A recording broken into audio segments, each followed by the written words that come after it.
Bonjour à toutes et à tous. Je ne sais pas si vous m'entendez bien. Très bien.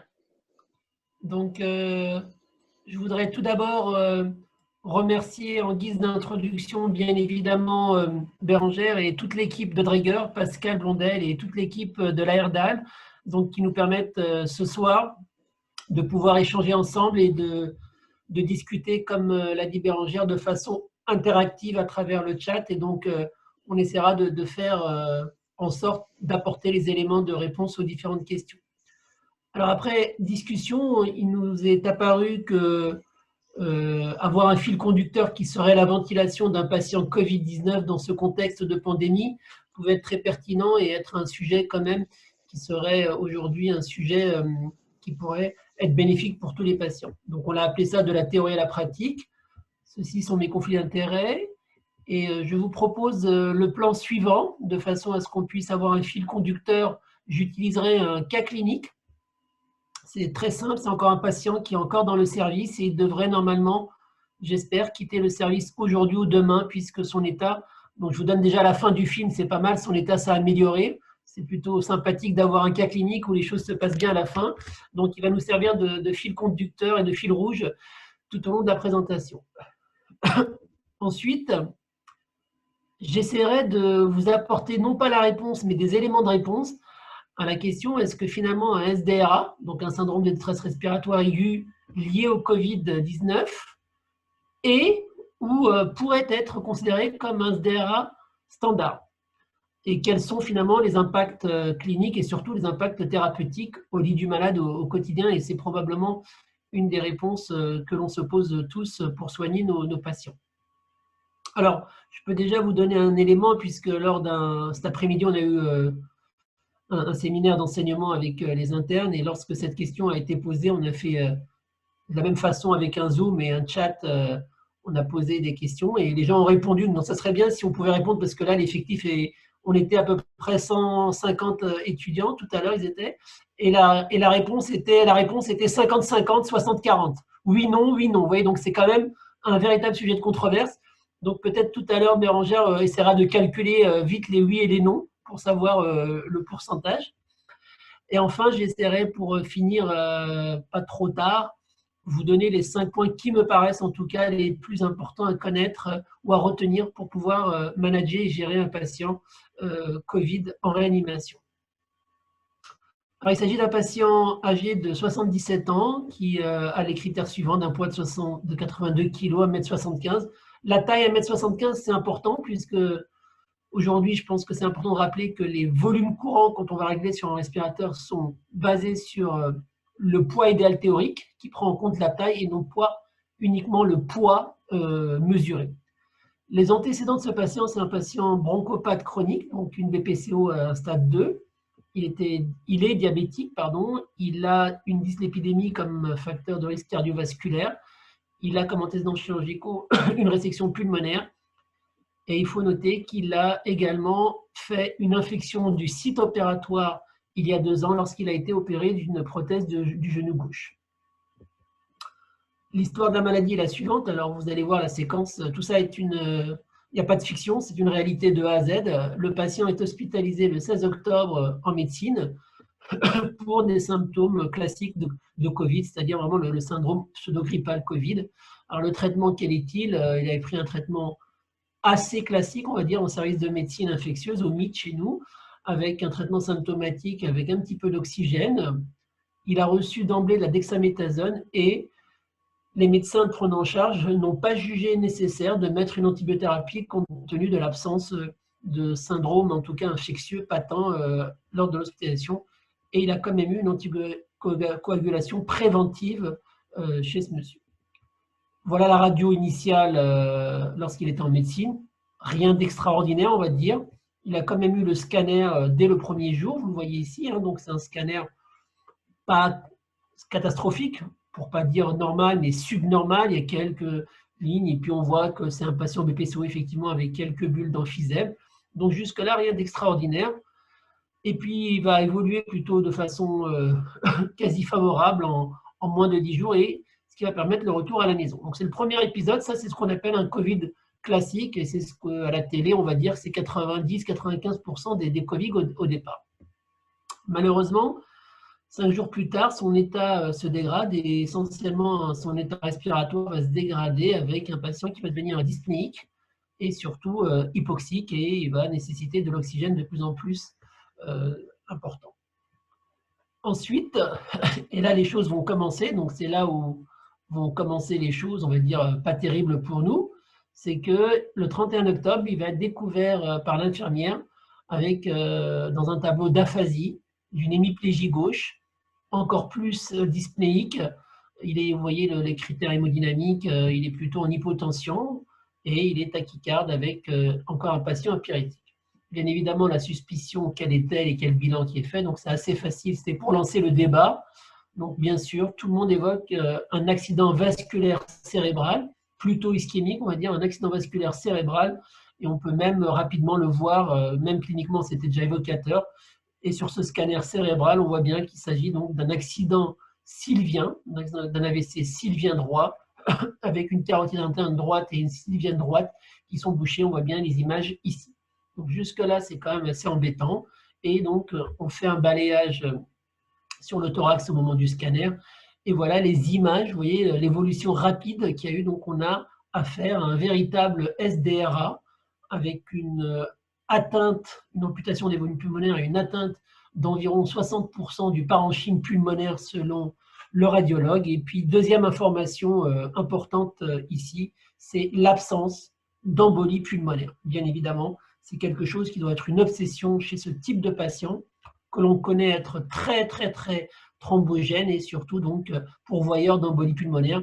La première vague nous a appris que beaucoup de décès qui arrivaient très précocement étaient principalement dus à des embolies pulmonaires, voire des embolies pulmonaires très massives et très mortelles. Et ça, on a appris ça à la première vague. Et maintenant, tous ces patients ont une anticoagulation, si ce n'est préventive plus, mais quasi curative à la phase initiale, ce d'autant que les patients ont un risque.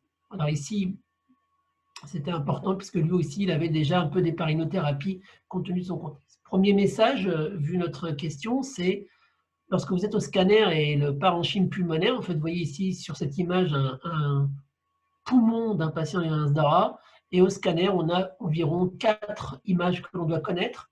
Première image, c'est ces zones qui sont non aérées. Donc en fait, qu'est-ce que c'est que ces zones non aérées? C'est des atélectasies, en d'autres termes.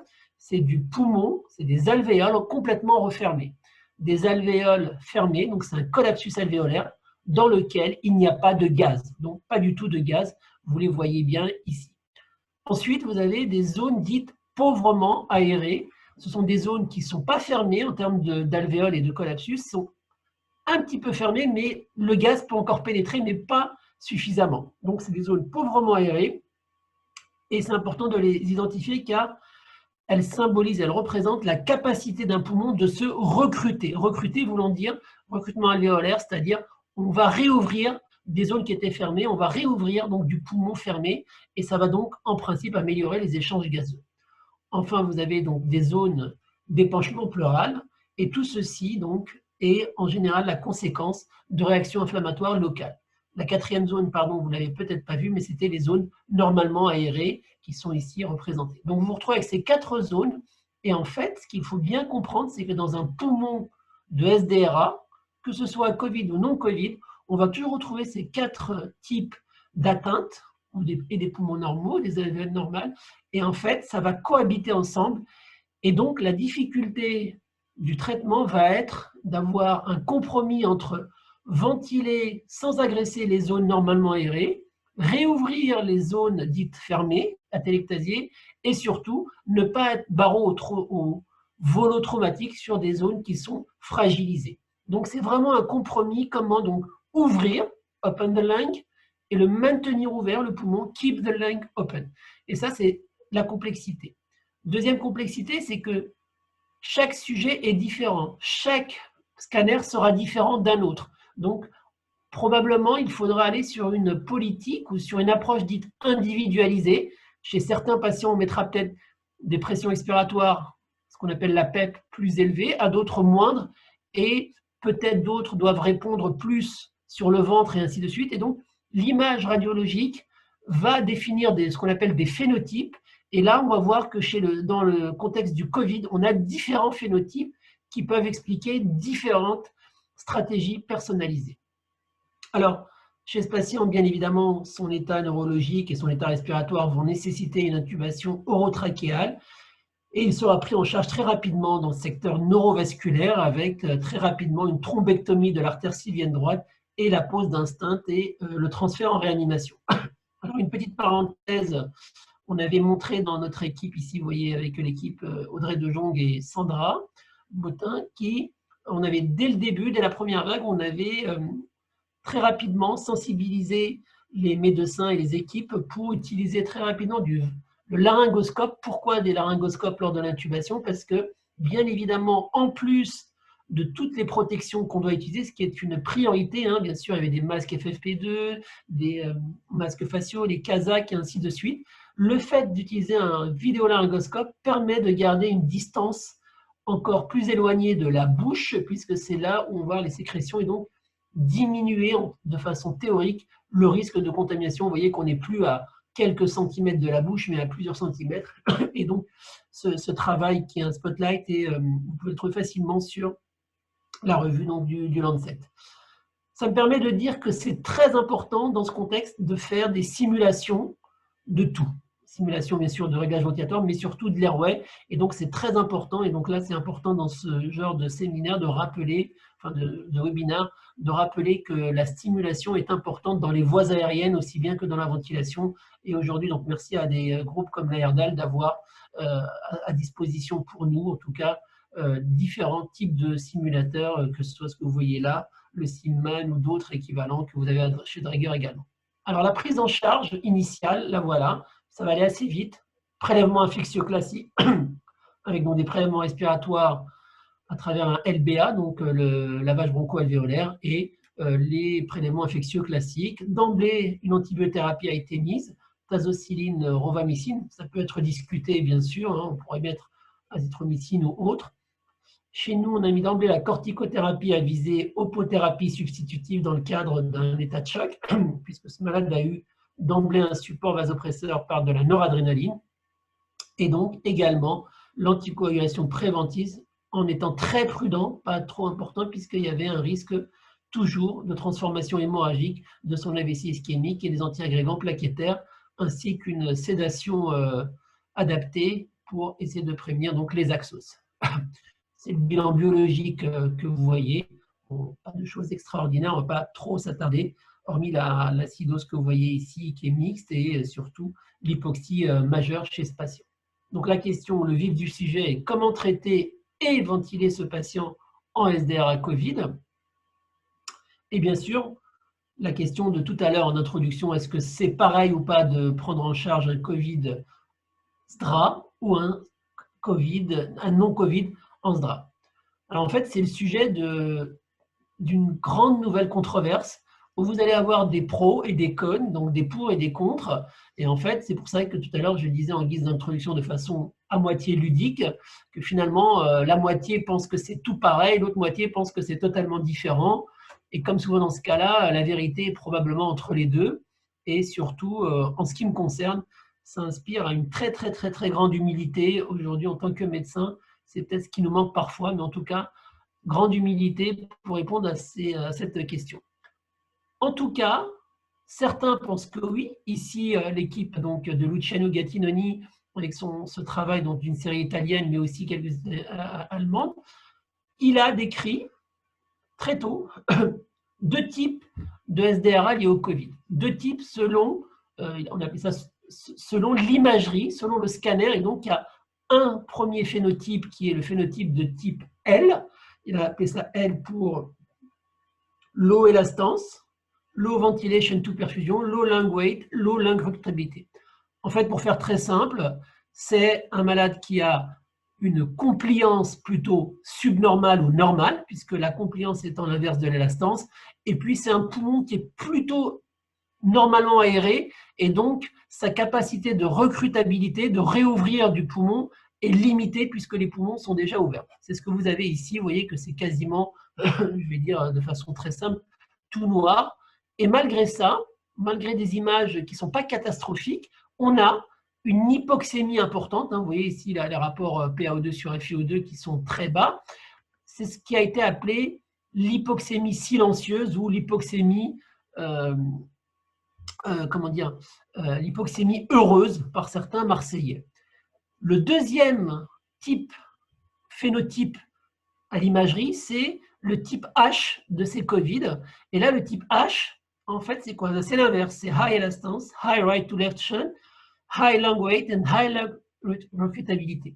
Donc, ça veut dire que c'est plutôt des patients qui ont une compliance pulmonaire ou une compliance du système respiratoire abaissée, voire effondrée, et puis, surtout, qui ont une capacité de recrutabilité. C'est ce que vous voyez ici dans les zones. Ici, cette partie-là, ce sont des zones où les alvéoles sont totalement ou partiellement fermées et donc une capacité de recrutabilité. Donc ça, c'est assez important en fait de différencier ces deux types. Et globalement, il disait que la grande majorité, c'était plutôt les types L, à savoir plutôt une compliance normale. Alors ça, c'est important parce que ça se différencie par le SDRA non Covid qui se rapprocherait plutôt du type H. Et en fait, pour aller un peu plus avoir des arguments dans ce sens-là, il y a une deuxième étude de la même équipe, cette fois il s'est élargi avec les camarades allemands, où là il va prendre des patients qui ont un SDRA lié au Covid et il va ce qu'on appelle les matcher, les comparer avec des patients ayant un SDRA mais pas d'origine liée au Covid. Et dans ce cas-là, qu'est-ce qu'ils vont faire? Ils vont regarder cette première courbe qui est ici le rapport PaO2 sur FiO2, c'est-à-dire le marqueur ou le reflet de l'oxygénation d'un patient. Donc, en bleu, c'est les patients qui ont un SDRA qui n'est pas lié au Covid, et en jaune-orange, ce sont les patients qui sont un SDRA lié au Covid. En ordonnée, c'est la compliance du système respiratoire, c'est-à-dire de la paroi thoracique plus le poumon. Et vous voyez, quand ils vont matcher ça sur le rapport PaO2 sur FiO2, ils trouvent que les patients qui ont un SDRA non Covid ont une compliance plus effondrée. Tout est basé sur ça, ça va dans le sens de sa théorie. Lorsque l'on veut être très critique, on pourra dire que sur ces points individuels, il y a un overlap extrêmement important, puisqu'on pourra dire que ce patient en haut est totalement différent de celui-là, et ici, c'est la même chose. Donc, c'est très disputable et critiquable. Il refait la même chose en inversant les choses. Il va matcher sur la compliance, cette fois, et il va regarder les rapports PaO2 sur FiO2.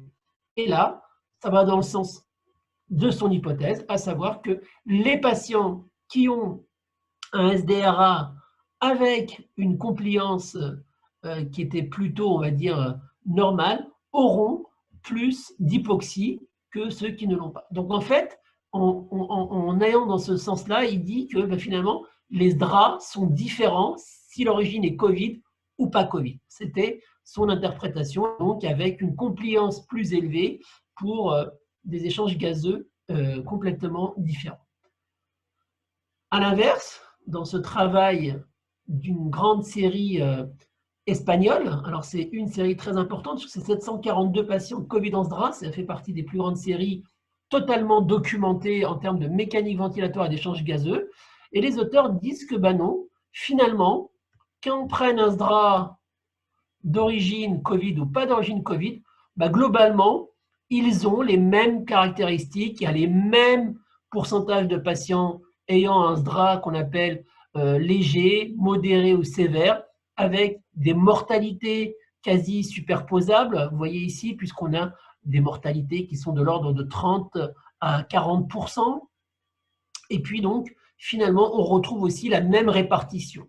Donc ça, c'est les partisans du non qui suggèrent que finalement, le SDRA, c'est un syndrome et que finalement, le Covid n'est rien d'autre qu'une étiologie supplémentaire du SDRA comme les autres. Donc ça, c'est intéressant puisque finalement, ça donne de l'émulation dans les discussions et dans les échanges. Et puis, ce qui est important, c'est de voir finalement quel est l'impact sur le traitement. Alors là, la question que je pose, elle est plus cette fois sur le management ventilatoire. Tout à l'heure, c'était le management global. Et la réponse que j'ai envie de donner, donc ça, c'est ma position personnelle, on va dire, avec plus des éléments factuels, c'est que sur un plan de management ventilatoire, je vais essayer de vous convaincre qu'il n'y a pas de grande différence ou de spécificité entre un SDRA Covid ou un SDRA non Covid en termes de prise en charge ventilatoire avec notre, on va dire, respirateur. Il y aura peut-être quelques différences, mais elles seront modestes. On les verra, c'est surtout sur la réversibilité de certains SDRA, mais ce n'est pas le traitement qui est différent dans ce cas-là.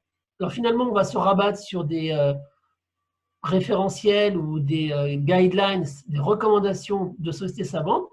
L'une des plus récentes, c'est celle qui a été faite par cette conférence française de la SRLF. Vous voyez, donc finalement, on retrouve des critères habituels. Et en guise d'introduction, cette diapo est pour moi la plus importante peut-être. Quand on traite un SDRA, c'est l'étiologie qu'il faut connaître.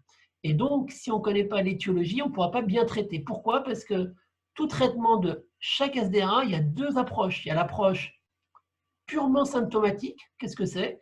C'est le ventilateur, c'est la position, c'est les choses qui ne sont pas spécifiques. Donc, c'est le traitement symptomatique.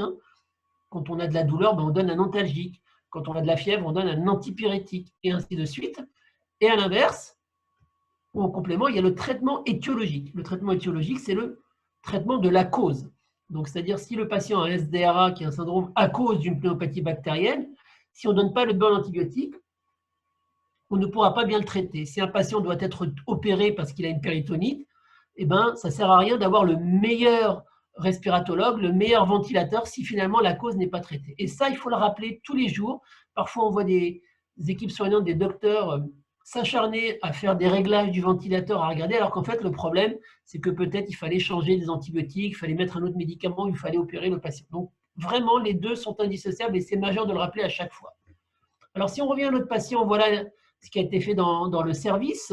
Est-ce bien, est-ce pas bien? Le patient a eu un volume en mode volume assisté contrôlé en impliquant des bas volumes de ventilation protectrice, 6 ml/kg. Donc, il faisait 1,75 m. On calcule le poids idéal théorique en faisant le poids mesuré moins 100. Donc, ça fait 1,75 m moins 75. Et si on fait x 6 ml/kg, on tombe sur 450 ml environ. La fréquence respirée était à régler à 30. On va voir comment on va la régler. La PEP était réglée à 10. Et la FiO2 initialement était à 60%. La cible étant d'avoir une SpO2 supérieure ou égale à 82%. Le monitorage sur le ventilateur montrait une pression de plateau à 28 cm, une pression motrice qui est la pression de plateau moins la PEP à 18 cm d'eau. Et en fait, on est au-dessus des 15. C'est quoi la pression motrice? C'est la pression d'insufflation qui va aller dans le poumon et essentiellement donc dans les alvéoles. C'est un reflet du risque également baro ou volutraumatique. Et c'est rien d'autre que finalement, c'est un couplage mathématique avec la compliance, puisque la compliance n'est rien d'autre qu'une variation de volume, en l'occurrence le volume courant, sur une variation de pression qui est la P plate moins la driving pressure. Donc, moins la PEP. Donc finalement, tous ces paramètres, c'est pour être très vigilant au risque baro-volutraumatique, ce d'autant que ce patient était en plus bronchopathe chronique, donc avec des bulles d'emphysème. Enfin, l'oxygénation était reflétée par un PAFI à 100, qui était un facteur de gravité, en tout cas chez ce patient. Que dit la conférence de consensus? Dit il faut utiliser le volume courant et des volumes aux alentours de 6 ml par kilo de poids idéal théorique. Et ça, c'est très important, quel que soit le SDRA, qu'il soit léger, modéré ou sévère. Et ça, c'est un premier message. Donc là, on voit qu'il n'y a aucune différence entre Covid ou pas Covid. Ce patient est quand même très sévère, très hypoxique. Comment est-ce qu'on peut l'améliorer? Voilà les différentes pistes. Est-ce qu'on peut augmenter la FiO2? La réponse est oui. Il faut le faire. Si on descend en deçà de 90-92 de SAT, il faut aller jusqu'à des FiO2 élevés avant de considérer une stratégie de type ECMO ou autre. Est-ce qu'on peut augmenter la fréquence respiratoire? On va le voir. Les manœuvres de recrutement, on va voir ça. Est-ce qu'on peut la PEP la modifier? On va regarder comment on peut faire. Les curares et le DV et les autres stratégies que sont l'ECMO, les corps ou changer de mode. Changer de mode, il n'y a aucun intérêt aujourd'hui, aucune étude n'a montré qu'un autre mode ventilatoire au cours du SDRA à la phase aiguë était supérieur à un autre. Il y a quelques réflexions sur certaines modalités ventilatoires, mais c'est plutôt, on va dire, des effets bénéfiques lors du sevrage, lorsqu'on utilise des modes de type BIPAP ou APRV. Ça sera plutôt lorsque la phase aiguë est passée. Donc, en fait, ça englobe la durée de ventilation, mais c'est plutôt sur la phase de sevrage que les bénéfices peuvent être, en tout cas, attendus. Mais pour l'instant, aucune étude ne permet de confirmer ça. L'ECMO, il y a des critères qu'on va voir aussi. Donc là, je vais faire défiler la conférence de consensus assez rapidement. Comment on fait pour la fréquence respiratoire? C'est toujours une vraie question. On doit augmenter la fréquence respiratoire au maximum sans qu'il y ait de top-up. Alors, on va voir pourquoi. Parce que c'est pour compenser le baisse du volume courant qui induit ce qu'on appelle une hypoventilation alvéolaire, qui se traduit par une acidose hypercapnique. Alors, on appelle ça une acidose hypercapnique permissive parce qu'on va se la permettre jusqu'à 7,25, 7,30 de pH. On l'accepte, ce qui fait des capnies des fois de 50 à 60 mm de mercure. Pourquoi? Parce qu'il vaut mieux tolérer cette hypercapnie que de prendre le risque de faire des barreaux, des volotraumas.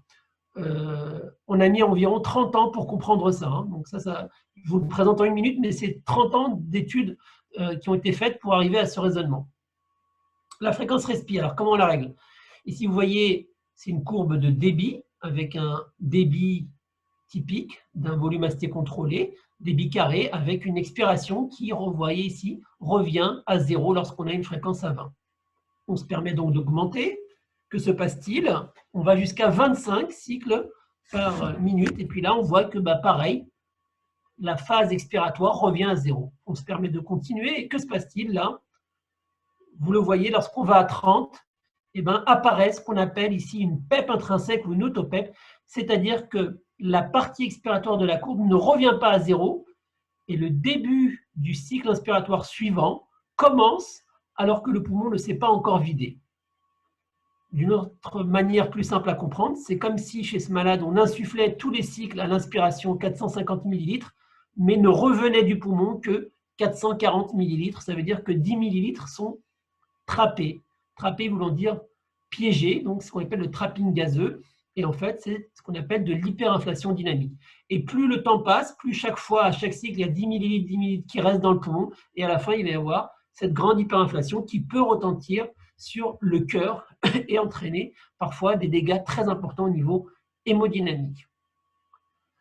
Troisième message, il est important de monitorer la pression de plateau. La pression de plateau, c'est le reflet de la pression qu'il y a dans l'alvéole. Donc, c'est une pression qui est faite sans débit. Donc, les valves du ventilateur sont arrêtées. Donc, il n'y a plus de débit dans le circuit. Donc, les pressions sont égales tout le long du ventilateur dans son circuit, mais aussi égales à l'alvéole. Et on estime qu'elles ne doivent pas dépasser ces valeurs de pression de plateau, 30 cm d'eau. Pourquoi? Au-delà, on prend un grand risque de faire des barotraumas, c'est-à-dire des pneumothorax ou des pneumomédiastins. Concernant les manœuvres de recrutement, c'est-à-dire réouvrir le poumon en insufflant un grand volume, ce n'est pas recommandé de le faire systématiquement chez tout le monde. Ça doit être juste considéré, et si on doit les faire, on doit les faire en termes de tests, et on doit les faire de façon extrêmement prudente chez des patients qui ne sont surtout pas hypovolémiques, chez des patients plutôt normovolémiques, et on regarde l'effet. Donc on augmente la pression à l'intérieur pendant 30 secondes pendant 30 cm, et on est extrêmement prudent. Et surtout, il est important donc de considérer les patients les plus graves.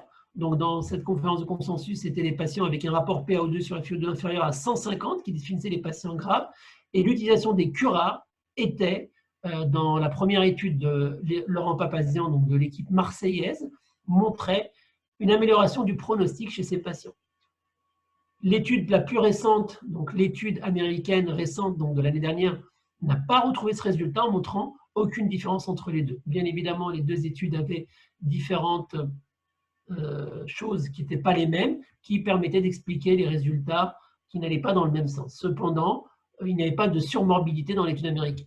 Ce qui est recommandé aujourd'hui, en tout cas en France, c'est de les utiliser lorsque l'hypoxémie est très sévère, mais par contre, de les utiliser à la phase très précoce, très initiale, et les réévaluer toutes les 24-48 heures et envisager leur arrêt quotidiennement.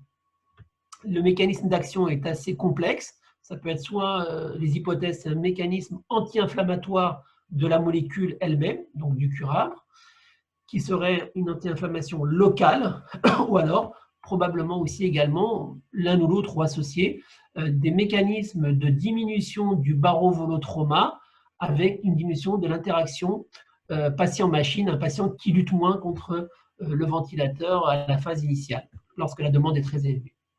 Concernant le décuple central, c'est pareil. Il y a aujourd'hui des arguments très forts, en particulier l'étude française lyonnaise de Claude Guérin, Proceva, qui suggère que du décuple central d'une durée d'au moins 16 heures durant la phase très initiale améliorerait le pronostic. Donc, il y a une indication lorsque ces rapports restent inférieurs à 150 pour plusieurs heures. Bien évidemment, ce n'est pas qu'un seul coup, il faut améliorer les réglages avant de considérer que le malade doit être mis sur le ventre ou pas. Enfin, l'ECMO, les critères sont plutôt bien définis de plus en plus. Il faut que ce soit un malade extrêmement sévère, qui a une ventilation mécanique qui devient délétère, malgré l'optimisation, malgré tout ce qu'on a évoqué, c'est-à-dire des curats, du DV, l'optimisation de la PEP, des manœuvres de recrutement. Et malgré tout ça, le malade reste extrêmement hypoxique avec un rapport PAFI PO2 sur FE2 inférieur à 80 mm de mercure sur une durée assez longue. Dans ce cas-là, il faut contacter un centre expert en ECMO et c'est vraiment le centre qui permet d'améliorer l'ECMO et non pas uniquement l'ECMO en elle-même. Donc, si vous avez une machine d'ECMO mais que vous n'êtes pas dans un centre expert, ça peut avoir des effets inverses, des effets escomptés. Concernant les corps et l'épuration de CO2, il n'y a pas de données, les études sont en cours. Et concernant le NO, il n'y a pas de recommandation claire concernant le NO, mais en tout cas, il est encore utilisé par certains dans des cas d'hypoxémie très sévère, le NO étant un médicament, on va dire, c'est un gaz inhalé pour lequel son inventeur a eu le prix Nobel, et de façon très simple en une phrase, il va aller dans le poumon, dans les zones où il y a ce qu'on appelle une vasoconstriction, c'est-à-dire les vaisseaux sont fermés à cause de l'hypoxie. Ça s'appelle la vasoconstriction hypoxique, et le NO va aller là-bas, c'est pour ça qu'il est très intelligent, et va vasodilater. C'est pour ça qu'on appelle le NO un vasodilatateur artériel sélectif. Enfin, tout ce que je viens de vous dire là est résumé dans cette diapositive. Vous retrouvez tout ce que je vous ai dit là sur la conférence de consensus, donc vous retrouvez facilement accessible partout. Donc, vous aurez bien sûr la présentation qui résume ce que je viens de vous dire avec les points très importants. Si on revient à notre patient, alors il y avait un petit clin d'œil qui était important, je crois que c'était important de le souligner. C'est un patient qui est un patient, on va dire, un stroke, c'est-à-dire un patient neurolésé, et il faut faire attention, le poumon et le cerveau, car il y a une interaction. C'est bien joli de soigner le poumon, mais ça ne doit pas être aux dépens du cerveau. Il vaut mieux avoir un cerveau intact si on veut avoir une vie normale ensuite. Donc il y a une relation qu'il faut tenir compte, c'est ce qu'on appelle la relation pression des voies aériennes, en particulier la PEP, et le retour veineux cérébral. Et chez ce patient, si jamais on souhaite augmenter la PEP, ce qui peut se discuter, il faut le faire sous une surveillance donc cérébrale, d'aller voir les flux transcrâniens à l'aide d'un Doppler transcrânien et de mesurer certains indices qui sont les index de perfusion qui permettent de s'assurer que la pression de perfusion cérébrale est assurée et non pas diminuée à cause des retentissements de la pression intrathoracique. L'évolution de ce patient va être plutôt globalement assez favorable et vous avez le scanner à J4 qui montre une diminution des lésions. Ce n'est pas très évident, mais ça reste quand même des lésions. Il y a de la fibrose qui commence à apparaître avec une réduction de l'atteinte pulmonaire. On a du poumon qui se répare. C'est une des caractéristiques du Covid, très souvent, c'est que le poumon va se réparer assez vite, sauf s'il ne se répare pas assez vite, c'est qu'il y a peut-être une surinfection qu'il faut considérer. Et ce malade s'était amélioré.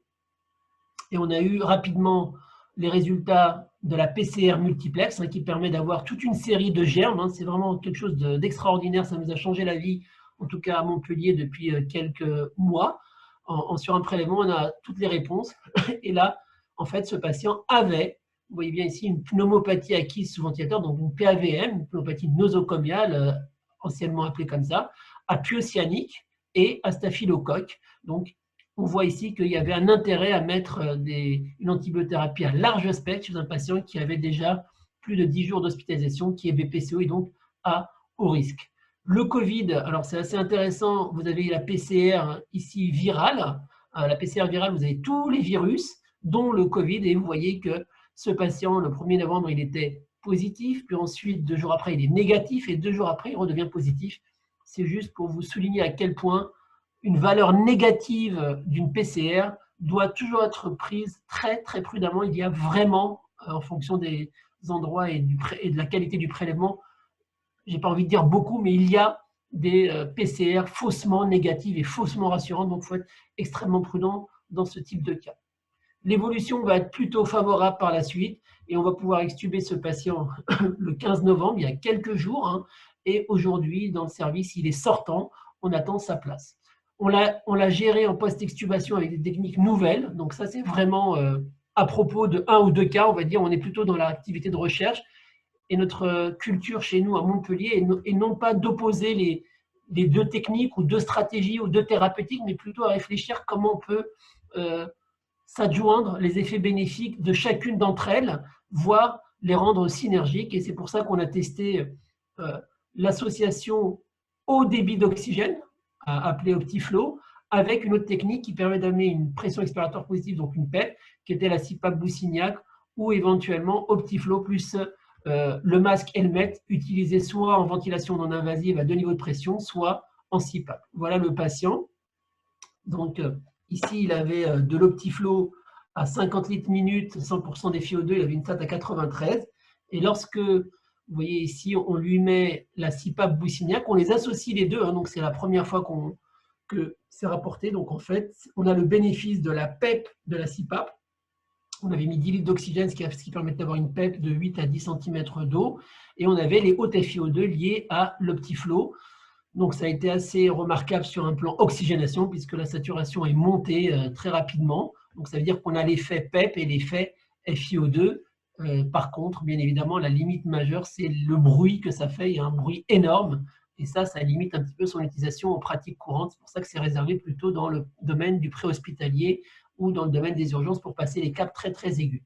Ici, c'est lorsqu'on l'a fait avec le masque Helmet. Vous voyez ici, notre infirmier hypertechnicien Albert, on a mis les deux, c'est-à-dire l'OptiFlow, et par-dessus, on a mis le Helmet et on avait mis ça branché ici au ventilateur, le ventilateur qu'on a de rigueur, qui était sur le mode VNI, une fois, puis le mode CPAP pour voir. Bon, c'est intéressant. La saturation est allée à 99 très très vite. Cependant, on n'a pas encore trouvé l'astuce pour l'humidification, puisque le malade avait très chaud, était très humide, même si on éteignait l'humidificateur chauffant, c'est-à-dire la cocotte. Donc, c'est vraiment encore des choses qui sont en cours d'évaluation et on évalue. L'autre chose, c'est de faire des protocoles. Donc là, on a des protocoles écrits qui sont actualisés très régulièrement au vu des données scientifiques régulièrement, puisqu'on apprend tous les jours dans ce cas. Et ce qu'il faut savoir, les messages principaux, c'est que finalement, il va y avoir 2 types d'évolution. Soit il va y avoir une réversibilité très rapide, lorsque le patient reste monodéfaillant, c'est ceux qui vont avoir une atteinte pulmonaire seule. Ceux-là, en général, ils peuvent évoluer très rapidement. En une semaine, ils peuvent sortir de réa, ils vont être ventilés entre 3, 5, 6 jours, et puis ils vont sortir au bout de une semaine ou 8 jours, alors que d'autres, et donc ça aussi, c'est ceux-là les plus graves, c'est les plus âgés, les plus comorbides, les patients obèses et autres, qui eux, par contre, peuvent rester plusieurs jours et vont rentrer dans le cadre de ce qu'on appelle un malade de réa classique, avec un syndrome de défense multiviscérale, avec une atteinte de plusieurs organes que peuvent être donc l'hémato, le foie, le cerveau, les reins, le poumon et le cœur. Donc, c'est ce qu'on appelle les SOFA scores ici. Et puis, malheureusement, un patient sur 2 va mourir avec une syndrome de défense multiviscérale lorsqu'il passe les 15 jours de ventilation mécanique et durée de séjour. Enfin, avant de finir, au mois de décembre, donc vous allez avoir, le 1er décembre va sortir une spéciale issue, un numéro spécial de la revue Intensive Care Médecine que j'ai eu l'honneur de coordonner avec les plus grands spécialistes au monde de la ventilation. C'est une sorte de bible, c'est un numéro spécial qui ne concerne que l'insuffisance respiratoire aiguë et la ventilation mécanique avec, vous avez vu, des revues, des narrative reviews, des what's new, plein de choses. Et en fait, c'est la bible de toute la ventilation mise à jour avec les plus récentes données. Vous voyez, quelques articles sont déjà online que je vous ai mis là et vous aurez accès à ça au début décembre dans un numéro spécial et j'espère que ça sera le livre de chevet de plusieurs d'entre vous. Enfin, en conclusion, Les 5 points qui me paraissent les plus importants, c'est 1, réduire le risque d'exposition aux professionnels de santé, aux soignants. Ça, c'est le plus important. C'est vraiment la chose sur laquelle on doit travailler le plus. Là, je vous en ai mis quelques-uns. 2, les médicaments qui existent, mais c'est hors contexte de la ventilation, on va dire, c'est les anticoagulations qu'il faut utiliser systématiquement à des doses élevées, voire assez élevées chez des patients obèses à haut risque, parce que pour ne plus voir des embolies pulmonaires, on en voit encore aujourd'hui. Un traitement antibiotique empirique à la phase initiale qui doit être réadapté assez facilement. Donc ça aussi, il ne faut pas hésiter à en mettre. Dès le début, on ne peut pas passer à côté d'une surinfection dès le départ. Et enfin, les corticoïdes qui ont montré leur efficacité aujourd'hui.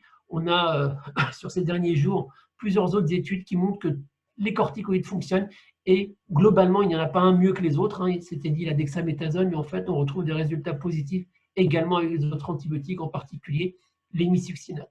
Enfin, une chose qui est souvent sous-estimée, c'est la prise en charge du remplissage vasculaire et des apports liquidiens. Elle doit être limitée. On appelle ça plutôt conservatrice, contrairement à une stratégie libérale, et ne pas hésiter de temps en temps à évaluer cette volémie et savoir faire du furosémide si le patient est trop en surcharge. Enfin, l'oxygénation doit être la priorité, surtout lorsque le patient n'est pas intubé. Il doit avoir une oxygénation supérieure à 96% de SAT lorsqu'il n'est pas intubé, parce qu'il faut avoir une certaine forme de réserve.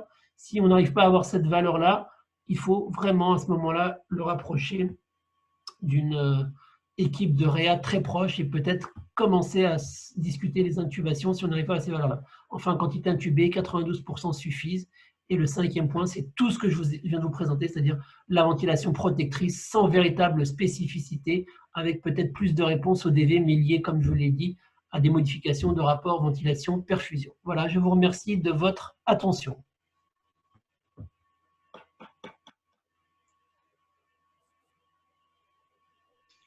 Merci beaucoup pour ce topo, Samir. Il y a beaucoup de questions. Gérard, tu veux commencer par la première? Eh bien, volontiers. Bonjour à tous. Je ne me suis pas encore présenté. Donc, Gérard Ferrer, la RDAL médicale. Donc, effectivement, Monsieur Javert, il y a beaucoup de questions et vous étiez très nombreux, effectivement, à participer à ce webinaire. La première, est-ce que l'anticoagulation se fait systématiquement ou son démarrage se fait-il sur la base d'un INR? Alors, comment dire, enfin, je suis un peu embêté pour aller dans ces questions-là. On avait dit qu'on était plutôt ambiance ventilation. Donc, c'est-à-dire, c'était parce qu'on pourrait parler pendant toute une journée de tout ce qui est Covid. Je vais essayer de donner quelques éléments de réponse sur ce qu'on sait, mais je serais vraiment beaucoup plus à l'aise sur tout ce qui est ventilation. J'allais dire qui est mon domaine, entre guillemets, humblement d'expertise, où j'aurais plus des réponses faciles que des questions autres. En tout cas, je peux dire ce que l'on fait nous et ce que je connais de la littérature. Donc, c'est-à-dire, c'est toujours, il faut être prudent. Alors, la question, c'est est-ce que l'anticoagulation se fait systématiquement ou son démarrage se fait sur la base d'INR? La réponse, elle se fait systématiquement chez tous les patients tout venant, bien évidemment, avec plutôt, on fait des bonnes doses d'HBPM, donc on n'hésite pas à mettre 2 injections, plutôt se rapprocher des doses curatives lorsque c'est des patients à haut risque. Il ne faut pas hésiter parce que l'embolie pulmonaire, des fois, les malades arrivent avec l'embolie pulmonaire. Ensuite, bien sûr, si le patient a un traitement anticoagulant par des anticoagulants oraux, par des AVK et autres, bien sûr, il faut les monitorer pour avoir un traitement sans aller dans le risque hémorragique. Merci. Bérangère. Alors, une deuxième question. En SDRA, quels sont les modes ventilatoires les plus utilisés pour un patient Covid? Vous y avez un peu c'est plutôt assez facile, on va dire. Le volume assisté contrôlé à la phase initiale. Le volume assisté contrôlé. C'est aujourd'hui la chose la plus safe, qui n'induit pas de risque. Donc, un volume, une fréquence, on monitor les pressions et c'est plus simple. Après, si on veut utiliser autre chose, type les modes en pression contrôlée à la phase initiale, lorsque le médicament est contrôlé, on peut le faire, bien sûr. Et dans ce cas-là, il faut bien monitorer les volumes. Mais aujourd'hui, il n'y a aucune supériorité du mode pression sur le volume. Et c'est pour ça que le volume reste le traitement ventilatoire de référence, parce qu'on peut facilement l'expliquer. Ensuite, se discutent les autres modes qui sont un peu plus exotiques, qu'il faut utiliser de façon extrêmement prudente, qui, à mon avis, doivent rester aujourd'hui dans le cadre de l'évaluation de la recherche, puisque un service de réanimation, c'est 24 heures sur 24, c'est 7 jours sur 7. C'est des médecins jeunes, des médecins moins expérimentés que d'autres, des infirmières jeunes avec un gros turnover. Donc, tout ce qui est mode exotique, compliqué à comprendre, à mon avis, doit rester vraiment dans le cadre de l'évaluation aujourd'hui avant d'avoir une safety. On peut avoir des bénéfices sur certains modes, comme je l'ai dit tout à l'heure, à condition que ce soit utilisé par des experts. Malheureusement, les experts ne sont pas 24 heures sur 24 dans le service, ou alors il faut l'utiliser dans le cadre d'une évaluation. Comme on a dit tout à l'heure, la BIPAP, la PRV, il y a quelques indications peut-être pour passer des caps un peu plus difficiles lors de l'atterrissage, parce que ça, c'est le problème que l'on rencontre souvent, c'est lors de l'atterrissage, c'est-à-dire l'arrêt de la sédation et le début du sevrage chez ces patients où ces modes pourraient avoir un intérêt, mais c'est très peu documenté, donc il faut rester très prudent. Il y a un participant qui demande en particulier l'APV. Oui, alors je pense que c'était, j'ai un peu anticipé la réponse. C'était, je pense, la PRV, je pense, non, c'est ça? Oui, je sais quand vous avez parlé, là, mais oui. Sinon, il y avait des questions sur l'oxygénothérapie est-elle nécessaire? Et en avant l'intubation, Optiflow, VNI. Alors, la question, je crois, c'est l'option d'achat d'un respirateur avec de l'oxygénothérapie est-elle nécessaire? J'ai envie de dire oui. J'ai envie de dire c'est presque pour moi, mais bon, ça c'est provocateur. Hein. En plus, je me permets parce que avec Draeger, j'ai d'excellents rapports. Je pense que l'option oxygénothérapie ne devrait plus être une option. Elle devrait être quasiment, c'est systématique. C'est comme dans une voiture, je sais pas quoi, la direction assistée, ça devrait même plus être une option dans certaines voitures. Donc c'est l'oxygénothérapie aujourd'hui, c'est vraiment majeur. Cette oxygénothérapie à haut débit sur les respirateurs aujourd'hui, quasiment, sauf erreur de ma part, quasiment tous les industriels les positionnent sur leur respirateur. Alors ça peut être soit une option ou pas, mais je pense que la réponse est oui.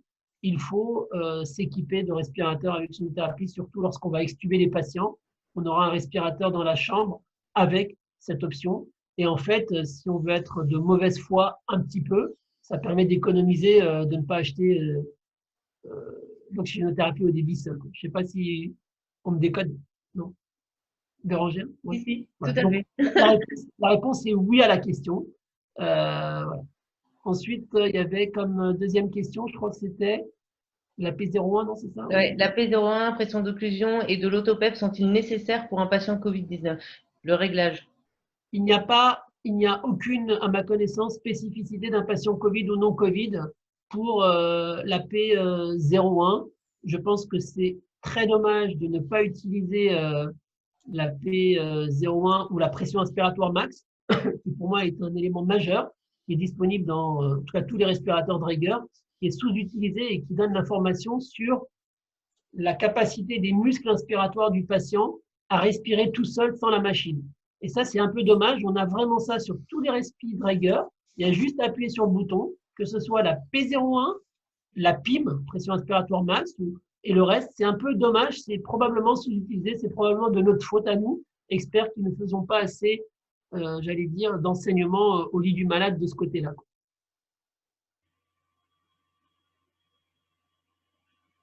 La question suivante, c'est sur l'utilisation du Pulmovista avec un ventilateur de réanimation lors d'un SDRA Covid.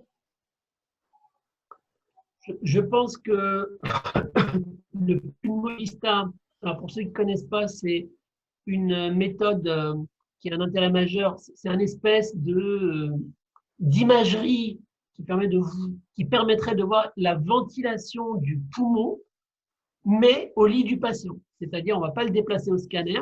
Donc, c'est au lit du patient, on met une ceinture et il y a des électrodes autour. Et donc, ça va marcher comme une espèce d'échographie. Et on va avoir tout de suite donc le poumon dans une partie très importante. Ça peut être le tiers à la moitié en fonction de la taille de la ceinture. et on voit les zones qui se aèrent ou pas. C'est pour ça que c'est une manière de voir l'aération pulmonaire. Et donc, ça nous donne une façon simple au lit du malade de se dire, ah, les réglages sont bons parce que le poumon est bien aéré, bien ventilé, ou alors, ah non, c'est insuffisant, il faut augmenter la PEC, ainsi de suite. Alors, les versions évoluent en permanence, et ça, c'est vraiment un point très, très, très important, parce que les limites au départ, c'était de voir est-ce qu'on recrutait, c'est-à-dire est-ce qu'on ouvre des zones qui étaient fermées, ou est-ce qu'on distendait. Distendre, ça veut dire on ouvre trop des zones et on les surdistend, on les overdistend, et on risque de les exploser. Au départ, ce n'était pas très clair. Maintenant, sur la dernière version, on peut séparer les deux. Ça s'améliore. La limite qui reste, c'est on ne voit pas tout le poumon, on voit une partie du poumon dans le futur, probablement quand il y aura une espèce de ceinture, un gilet complètement, on verra le poumon de haut en bas. On va se rapprocher de ce qu'il y a au scanner au lit du malade et c'est un espèce de scanner au lit avec une échographie au lit. Donc, c'est extrêmement intéressant, c'est non invasif. Alors, à ma connaissance, aujourd'hui, toutes les études sont plutôt des études de type de recherche, des études physiologiques, mais il n'y a pas une étude qui a été faite en se disant je vais manager en l'utilisant versus pas l'utiliser. Donc, c'est intéressant à évaluer dans la recherche. Ce n'est pas encore rentré dans le standard. Et à ma connaissance, il n'y a pas de différence dans le Covid ou pas Covid. Ça peut aider à faire des réglages plus optimaux lorsqu'on maîtrise l'imagerie de ce côté-là. Je ne sais pas si j'ai été clair, Béranger, Gérard. Oui, absolument.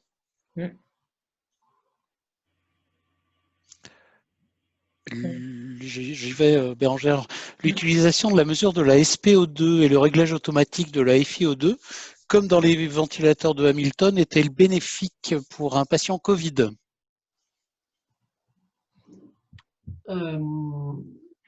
Alors, la question, en fait, elle concerne ce qu'on appelle les modes dits automatiques. Ce sont des modes qui vont essayer de aider les soignants, aider les médecins, parce qu'il n'y a pas un médecin ou une infirmière qui est 24/24 derrière le ventilateur. Et ce qui a été suggéré par différentes études physiologiques, c'est qu'en fait, plus on était proche de ce que le patient avait besoin, donc plus on modifiait les réglages, donc il fallait être derrière lui tout de suite, baisser la FiO2, augmenter, baisser les volumes, ainsi de suite, et mieux c'était pour le sevrage ventilatoire. Donc comme on n'a pas 2 infirmières par malade ou 2 médecins par malade, donc il y a les modes automatiques, ce qu'on appelle des modes avec des boucles d'asservissement. Parmi ces asservissements, il y a plus récemment l'asservissement de la FiO2. Elle est asservie à ce qu'on appelle la SpO2. Tout simplement, c'est-à-dire on se dit on aimerait avoir une SpO2, l'oxygénation, entre 93 et 96. Et dans ce cas-là, lorsque le malade a 97, 98, automatiquement, la machine va baisser la FiO2. À l'inverse, lorsque le malade a une oxygénation, donc une SpO2 inférieure à la cible, 92, il va l'augmenter, et ainsi de suite tout au long de la journée. Et pour d'autres paramètres également. L'intérêt serait de sevrer les malades plus facilement. Les études ont été toutes rapportées aujourd'hui sur des malades pas Covid. Des études sont en train d'être faites sur du Covid. Des études ont été soumises, pas publiées pour la plupart d'entre elles, mais qui vont dans le sens des premières études. C'est-à-dire qu'on est, pour un malade donné, plus souvent dans la zone cible, c'est-à-dire on se met la machine, c'est-à-dire le système automatique marche bien. C'est-à-dire il fait plus de temps dans la zone cible que si c'était le médecin seul qui réglait. Je ne sais pas si j'ai été clair. Mais par contre, aucune étude n'a montré de véritable amélioration des durées de séjour. Parfois, il y a des durées de ventilation qui sont raccourcies chez les malades en post-opératoire sur des durées très courtes, mais sur des durées très longues, il n'y a pas encore de preuves très, très, très formelles sur des grosses séries. C'est plutôt toujours des petites séries et ce n'est pas encore concluant. Mais c'est très, très intéressant sur le principe.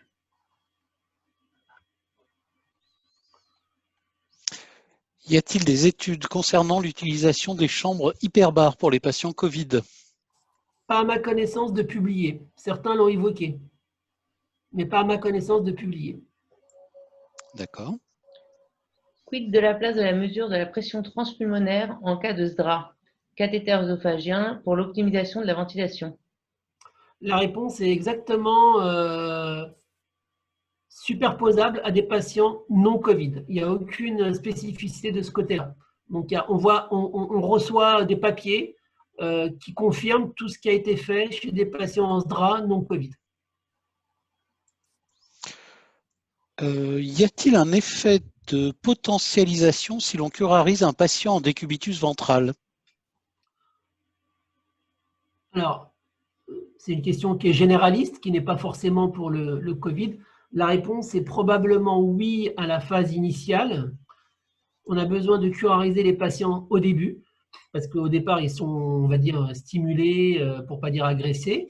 Mais lorsqu'on utilise des curares en réa, il faut toujours essayer de privilégier le single shot, donc des curares discontinus, et surtout monitorer la curarisation pour ne pas en mettre trop. Ce qui est délétère, c'est d'en mettre trop. Donc c'est pour ça qu'on doit monitorer avec un curamètre et se donner des cibles.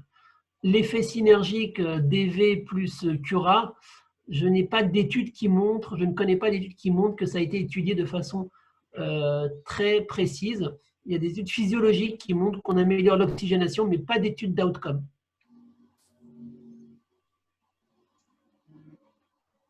Ok. Pouvez-vous préciser les réglages du respirateur en BiPAP sur un helmet casque? Alors, c'est une très très bonne question. Ce qu'il faut retenir, tout simplement, le helmet, c'est ce masque, donc ce qu'on appelle un total full mask, c'est-à-dire qu'il va prendre toute la tête, et c'est des masques qui ont une énorme compliance et surtout un énorme volume interne. Qui dit volume interne dit un grand espace mort, et en fait, il va y avoir une très grande perte de charge lorsque la pression va arriver.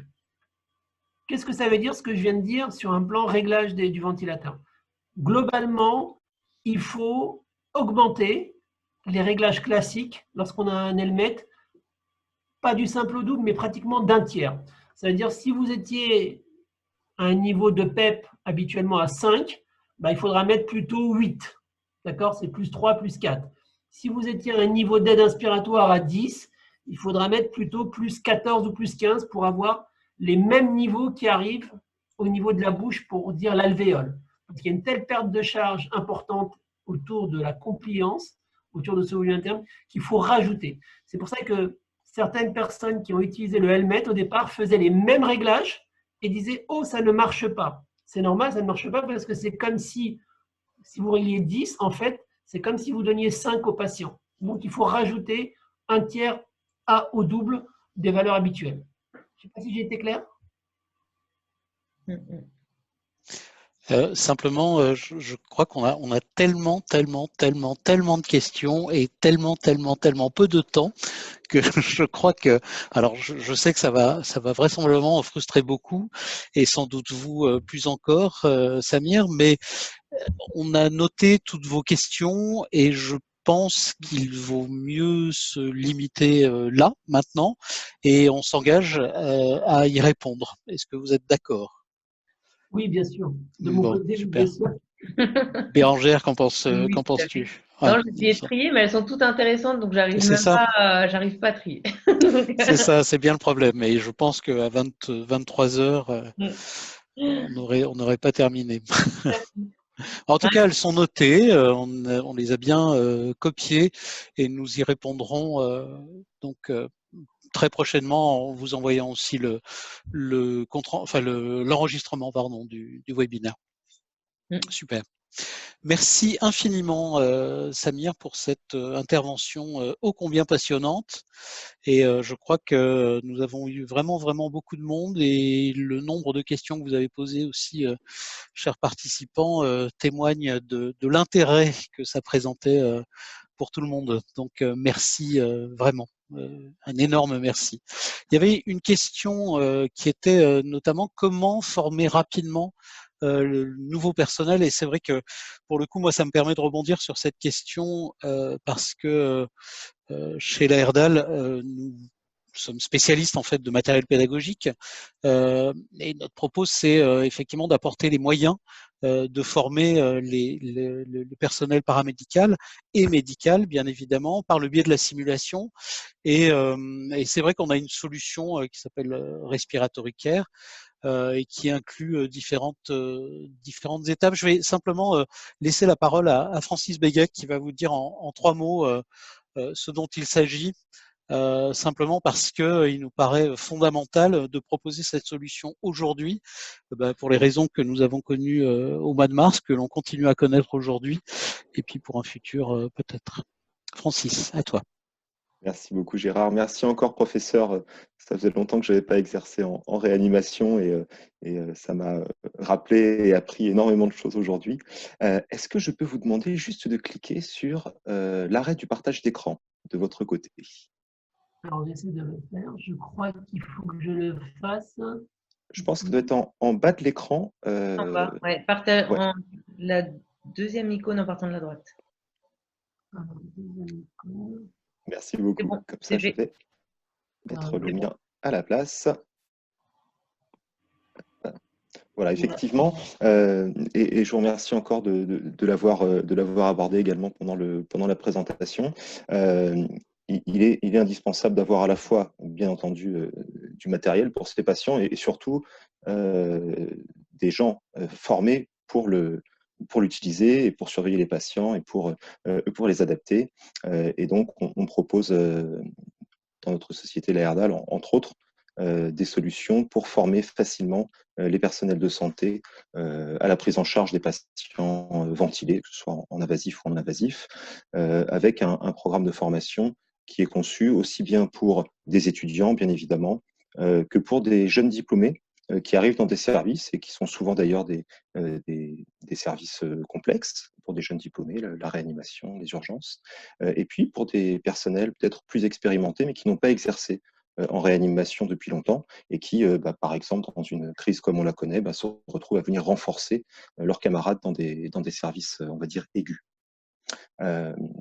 Notre solution, elle est faite pour couvrir au maximum les différentes étapes de l'acquisition d'une connaissance, avec du coup des outils pour chacune de ces étapes du cercle d'apprentissage, des solutions de e-learning pour la partie acquisition des connaissances, en partenariat avec l'université Osmosis, de formation à distance, des solutions de simulation procédurale et d'entraînement à la prise de décision sous la guidance d'un instructeur. Donc, encore une fois, l'idée, c'est en partenariat avec TrueCorp, qui est spécialiste de ce type de solution, de proposer à vos instructeurs, à vos formateurs, de vous proposer des solutions pour vous faciliter la vie dans l'organisation des formations, aussi bien en présentiel qu'à distance. Et puis, notre produit qu'on distribue en partenariat avec Ingmar Medical, qui est l'ASL 5000, qui est un simulateur de poumon, et là qui va permettre bien de jouer en vrai, avec un vrai respirateur sur un faux poumon qui sera extrêmement réaliste. Première étape du e-learning, quelque chose qu'on a voulu moderne, qu'on a voulu ludique pour les apprenants, un module ciblé sur la ventilation invasive, des vidéos en français entièrement traduites, des quiz avant, des quiz après, et un système de retour pour les instructeurs avec les statistiques de chaque apprenant, et puis la possibilité du coup pour les encadrants, pour vous, bien de voir facilement, voilà, tel élève, ça se passe bien, tout est validé, on peut passer à la suite, ou tel élève, au contraire, il est en difficulté, et peut-être qu'il faut que je lui passe un coup de fil, peut-être qu'il faut que je lui envoie un message pour lui réexpliquer certaines des étapes, parce qu'a priori, il y a des choses qu'il n'a pas complètement compris.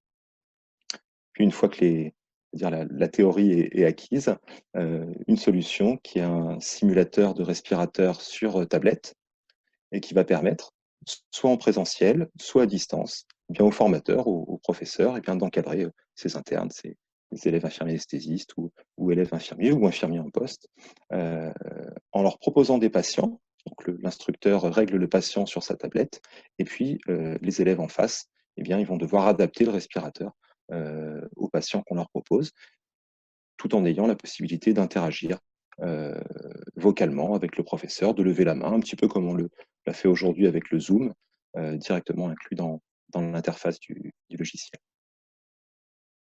Et puis, une fois que vos étudiants ils ont acquis une théorie suffisante, qui se sont entraînés avec vous à régler leur respirateur sur les patients que vous leur proposez, que vous en avez discuté, eh bien, c'est probablement le moment de venir faire de la simulation pleine échelle avec un simulateur de poumon, la SL5000, qui est un produit initialement destiné à tester, à calibrer, à benchmarker les respirateurs, donc un appareil biomédical que nous avons détourné de son usage pour en faire un appareil de formation, avec donc une interface plus facile à utiliser pour les formateurs, et la possibilité du coup de connecter le vrai respirateur du service et de s'entraîner avec, comme s'il était connecté à un patient et que vous choisirez plus ou moins malade, suivant vos scénarios.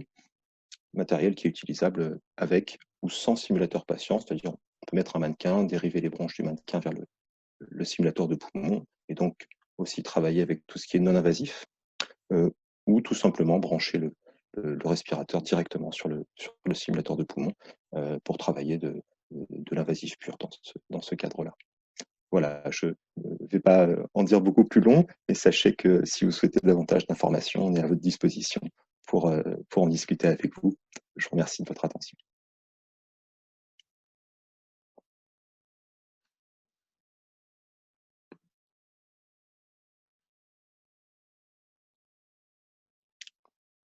Gérard, tu es muté. Il va falloir ouvrir votre micro. Pardon, c'est vrai, excusez-moi. Oui, donc je te remerciais, Francis, pour cette courte présentation, et on peut vous en dire bien plus aussi. C'est vrai que c'est important, hein, les outils pédagogiques dans ce contexte, notamment sur un sujet comme la ventilation, et je pense que Samir ira dans mon sens à ce sujet-là.